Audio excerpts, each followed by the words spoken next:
Hello, all you folks. Today I want to do a short video on the fire season, and it's more aimed towards a lot of you who are just getting into the landscaping business and you do a lot of weed whacking, and even some of you homeowners. Before I even get into it, if you want to get the best advice, I'd say call the fire department or whoever, and they'll be able to tell you all the fire restrictions. And it doesn't take much to cause a fire with those small engines, just a little bit of heat against that dry brush, and boom, you got a fire.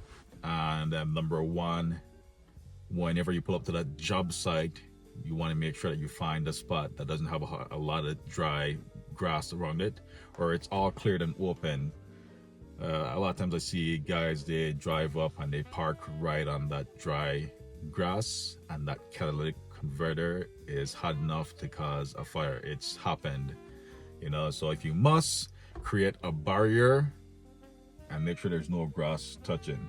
Okay, and you want to work early in the morning or late in the evening, depending on if there's neighbors around or whatever, but those are the two times when it's really, really cool. If you must work in the afternoon, like I said, just take precaution. Have a fire extinguisher on your truck. When it comes to cutting the grass, whenever you're refilling, you want to take that gas can to your truck or somewhere where there's no grass or anything like that. I mean, I'd assume it's common sense that you don't want to have fuel all spilled over on the dry grass, and that combined with the heat, you never know what could happen. So usually you'd want to take your weed whacker or whatever to somewhere where it's nice and clean, or to your truck area if you must, on that tailgate, refill it, wipe off the fuel, and continue.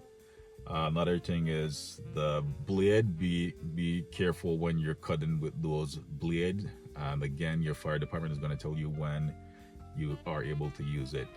So I never heard about fires being started from the nylon string or whatever, but I think they will tell you not to mow just because it's the metal blade on your lawnmower or the metal blade on your weed whacker can hit some kind of rock or whatever and cause a spark, and it might not happen right away. It might happen an hour afterwards. You never know. So that comes to the next point. When you're done weed whacking or doing your work, you kind of want to look around or wait a little bit, make sure that there is no potential fire. I think those are the main things to be aware if you're doing a lot of mowing.